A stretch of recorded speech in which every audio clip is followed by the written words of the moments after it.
ఇంత మంచి పేరు వచ్చింది? జగన్మోహన్ రెడ్డి గారి వైపు ఎందుకు చూస్తా ఉన్నారు? ఆంధ్రప్రదేశ్ రాష్ట్రం వైపు ఈ పథకాలు మాకు కావాలి, ప్రజా సంక్షేమం మాకు కావాలని చెప్పేసి మిగిలిన రాష్ట్రాల ముఖ్యమంత్రులందరూ కూడా ఎందుకు ఉవ్విళ్ళూరుతా ఉన్నారు జగనన్నలాగా పరిపాలన చేయాలని? చంద్రబాబు నాయుడు నీ 14 సంవత్సరాల నీ పరిపాలనలో ఒక్క పథకం చెప్పు. దిక్కుమాలిన చంద్రబాబు నాయుడు రేపు దిక్కులేని వాడైపోబోతా ఉన్నాడు.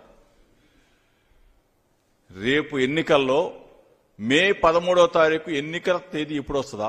పోలింగ్ స్టేషన్ ఎప్పుడు తీస్తారా? అందరూ కూడా వెళ్ళి జగనన్నకి ఓటు వేయాలా, ఫ్యాన్ గుర్తుకు ఓటు వేయాలని చెప్పేసి ఉర్రూతలుగుతా ఉన్నారు. ఈ పరిస్థితుల్లో తిట్టటమే పనిగా పెట్టుకొని హెలికాప్టర్ అంట, ఆయన దిగటం అంట, ఈయన రావటం అంట, ఇద్దరు కలిసి వెళ్ళటం అంట, తిట్టడం.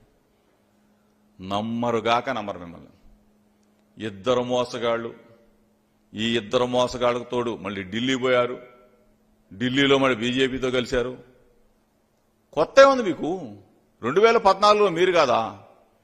మీ ముగ్గురేగా పోటీ చేసింది.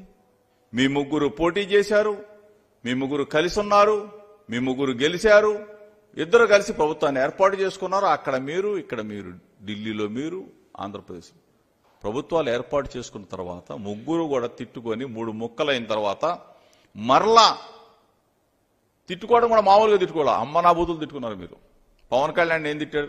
చంద్రబాబు నాయుడు గారిని అందరూ వీడి పెద్ద పుడింగాడా, వీడి వల్ల మేము గెలిచామా, వీడి మొహం చూసి మాకు ఓటేశారా అని చెప్పేసి పవన్ కళ్యాణ్ని బండబూతులు తిట్టారే, వాళ్ళ కుటుంబం మొత్తాన్ని తిట్టారే, వాళ్ళ అమ్మని తిట్టారే.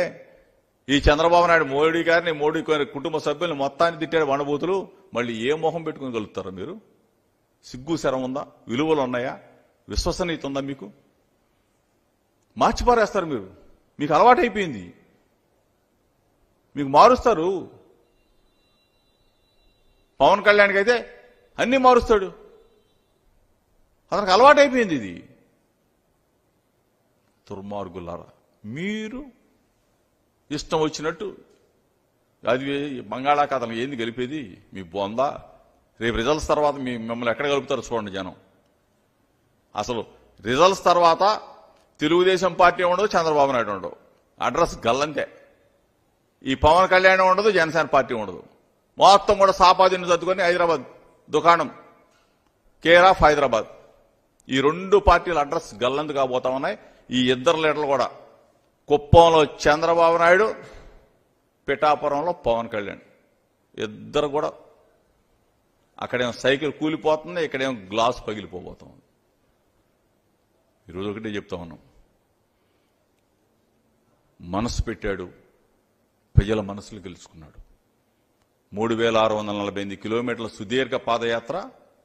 ఆ పాదయాత్రలో ప్రజల సంకల్పం, ఆ సంకల్పమే మేనిఫెస్టో, ఆ మేనిఫెస్టోనే ప్రజల గడపకు చేరింది. ప్రజల గడపకు చేరింది. ప్రజల గడపకు చేరింది కాబట్టి ప్రతి గుండెలో జగన్ అన్న ఉన్నాడు. కాబట్టి ఈరోజు జనం మొత్తం జగనన్న జగనన్న జగనన్న. ఫ్యాను గుర్తు, ఫ్యాను గుర్తు, ఫ్యాను గుర్తు. చంద్రబాబు నాయుడు పతనం అయిపోబోతా ఉన్నాడు. నేను ఒకటే చెప్తా ఉన్నాను, తెలుగుదేశం పార్టీలో ఉన్న నాయకులకు చెప్తా ఉన్నా, తెలుగుదేశం పార్టీ కేడర్ కూడా చెప్తా ఉన్నా, చంద్రబాబు నాయుడిని నమ్ముకుంటే నట్టేట మునిగిపోతారు. ఇప్పటికైనా చాలా మంది తెలుసుకొని మా వైపు వచ్చేసారు. మొత్తం ఇటు పక్కన జనసేన ఖాళీ అయిపోయింది, ఇటు పక్కన తెలుగుదేశం ఖాళీ అయిపోతుంది. మిగిలిన వాళ్ళకి కూడా చెప్తా ఉన్నా, జగనన్న వెంట నడవండి, వైఎస్ఆర్ కాంగ్రెస్ పార్టీ జెండా పట్టుకోండి, ప్రజల సంక్షేమానికి పాటుపడండి. మిమ్మల్ని కూడా లీడర్లుగా గుర్తిస్తాం, మీ ద్వారా పనులు చేపిస్తాం.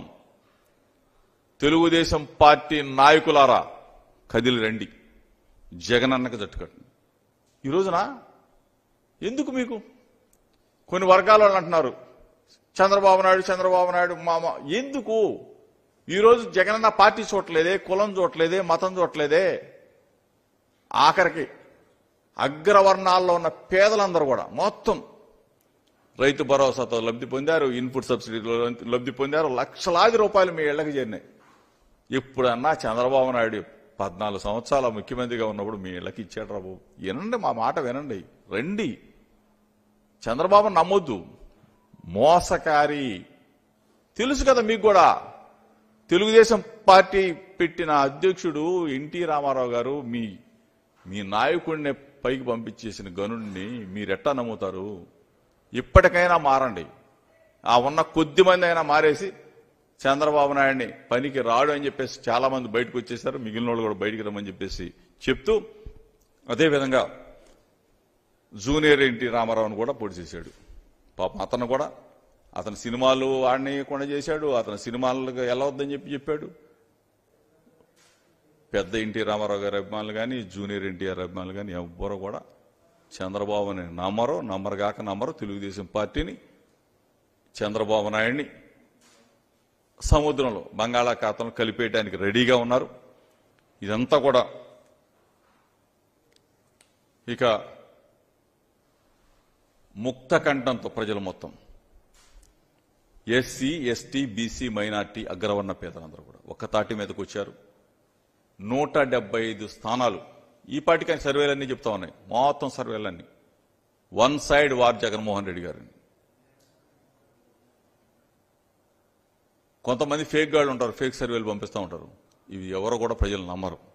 ఈ రోజున 175కి 175 స్థానాలు వైఎస్ఆర్ కాంగ్రెస్ పార్టీ విజయ డంకా మోగించబోతా ఉంది. జగనన్న బ్రహ్మాండమైన భారీ భారీ భారీ మెజార్టీతో మరలా ముఖ్యమంత్రి కాబోతా ఉన్నారు. ఓకేనా?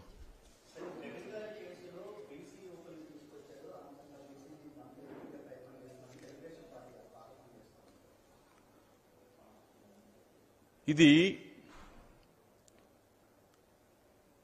చంద్రబాబు నాయుడు మాట్లాడే పనికిమాలిన మాటలు.